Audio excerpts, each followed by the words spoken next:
안녕하세요. 대단히 반갑습니다. 유년시대 톨스토이. 즐겁고 행복스러운 다시는 돌아오지 못할 유년시대여 어찌 그 추억을 사랑하지 않을 수 있으랴. 어찌 그 추억에 절겨 잠기지 않을 수 있으랴. 유년시대의 추억은 나의 영혼에 청신한 기운을 불어넣어 보다 높은 곳으로 끌어올린다. 그리고 그 추억은 내게 있어 더없이 감미로운 연락의 원천이 되는 것이다. 실컷 뛰놀고 난 다음에 차 탁자 앞에 놓인 높다란 의자에 가서 앉고 난다. 내 좌석으로 정해진 팔걸이가 달린 의자다. 밤도 꽤 깊었다. 설탕을 탄 우유를 다 마셔버린 지도 오래다.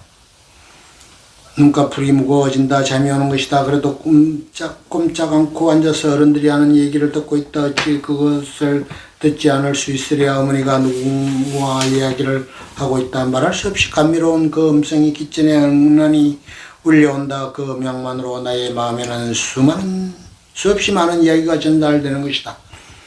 졸음 때문에 안개가 낀 것 같은 몽롱한 눈으로 나는 언제까지나 어머니의 얼굴을 응시한다. 그러고 있노라면 갑자기 어머니의 눈이 조그맣게 줄어들며 그 얼굴이 단추만한 크기로밖엔 보이지 않는다. 그러나 그 윤곽만은 여전히 또렷하게 보인다. 어머니가 나를 보고 오신 것, 웃는 것까지 분명히 볼 수 있다.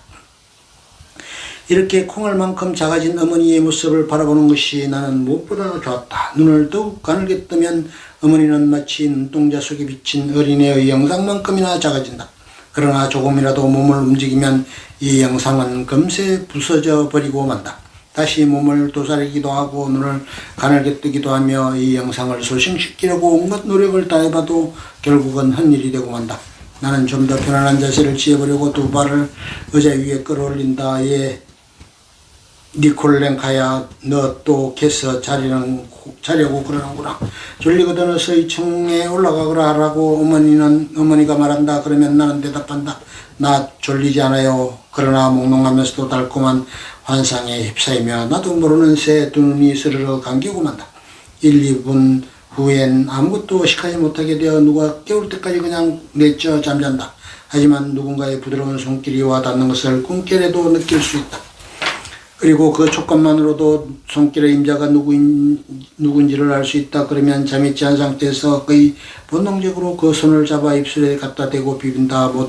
벌써 모두들 자기 방으로 흩어져 가고 응접실에는 촛불이 한 자루 타오르고 있을 뿐이다. 어머니가 손수 나를 깨우겠다고 말한 모양이다. 어머니는 내 곁에 앉아서 말할 수 없이 부드러운 손길로 나의 머리를 쓰다듬는다. 바로 키친에서 너무나 깊은 달콤한 음성이 울린다. 이젠 일어나거라 니콜랭카야. 2층에 올라가서 자야지. 어머니의 예물을 방해할 그 누구의 시선도 방 안에는 없다. 어머니는 아무 거리낌 없이 모든 애정을 나한테 쏟는다. 나는 꼼짝도 않는다. 어머니의 손에 더욱 세차게 입술을 비빌 뿐이다. 어서 일어나거라. 어머니는 다른 손으로 나의 목을 잡는다. 그 손가락이 재빨리 움직이며 나를 간지른다. 방 안은 어두컴컴하고 조용하다. 내 곁에 앉아서 나를 쓰다듬고 있다.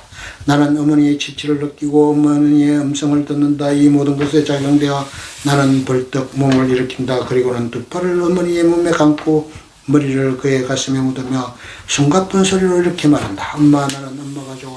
엄마가 제일 좋아. 어머니는 언제나처럼 그 서글프고도 매혹적인 미소를 띠며 두 손으로 나의 머리를 감싸고 이마에 키스를 한 다음 나를 무릎 위에 앉힌다.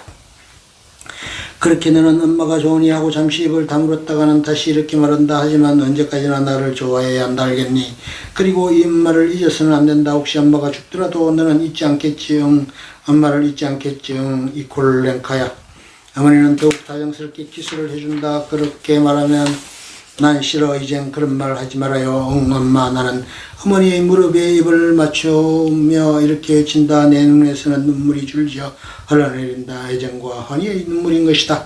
그 다음 2층으로 올라가서 솜을 넣은 파자마를 입고 성상 앞에 선다. 주여, 우리 아버지와 어머니에게 복을 내려 주시옵소서 라고 기도할 때 경험하는 감정은 짱으로 형언할 수 없을 만큼 황홀한 것이었다.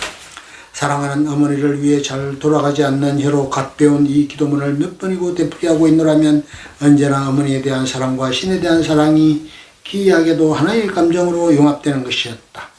기도를 끝내고 이불 속에 뛰어들어가면 눈이 나고도 밝은 마음은 기쁨에 충만되고 난다. 갖가지 공상이 꼬리를 물고 떠오른다. 그것은 무엇에 대한 공상이었을까? 모두가 두서없고 갈피를 잡을 수 없는 것뿐이었지만 그것은 순결한 애정에서 우러나는 것이었다. 어두운 그늘이 없는 행복에 대한 기대에서 우러나는 것이었다. 이런 때 나는 칼을 이바노이치와 그의 불행한 운명을 자주 상기했다. 내가 아는 범위 내에서는 그가 가장 불행한 인간이다. 나는 못 견딜 지경으로 그가 불쌍해진다. 그리고 못 견딜 지경으로 그가 사랑스러워진다. 어느새 내 눈엔 눈물이 걸성해진다. 하느님, 그 사람에게 행복을 내려 주옵소서. 그를 돕고 그의 슬픔을 덮어줄 수 있는 능력을 나에게 내려 주옵소서. 그를 위해서라면 어떠한 희생이라도 감수하겠나이다. 그 다음 내가 소중히 여기는 사기왕구를 토끼나 강아지를 푹신한 베갯머리에 놓고 그들 장난감 동물들이 기분 좋게 앉아있는 모양을 대견스럽게 바라본다. 그리고는 하나님께서 모든 사람들에게 행복을 내려주시기를, 누구나가 다 만족한 생활을 누릴 수 있게 해주시기를 빈다. 그리고 또 내일 소풍을 가는데 좋은 날씨가 되게 해주십사고 빈다. 나는 벽 쪽으로 돌아눕는다. 사상과 공상이 뒤죽박죽 헝클어진다. 그러면 나는 눈물에 젖은 얼굴로 그냥 고이 잠들어 버리는 것이었다. 인연 시대에 내가 소유하고 있었던 그 순결성과 낙천성, 사랑에 대한 요구와 신앙의 힘을 되찾을 날이 과연 있을 것인가?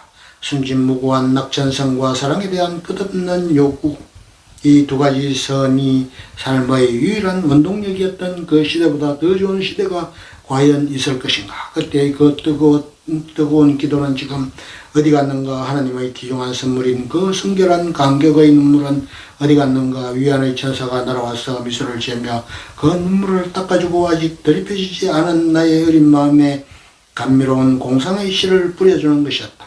과연 나의 인생이 그 기쁨과 그 감격의 눈물을 내게서 영원히 떠나버리게 할 만큼 그처럼 무거운 발자국을 내 가슴에 남겨놓은 것일까? 그리고 그 기쁨, 그 눈물은 이제 한갓 추억에 지나지 않는 것일까?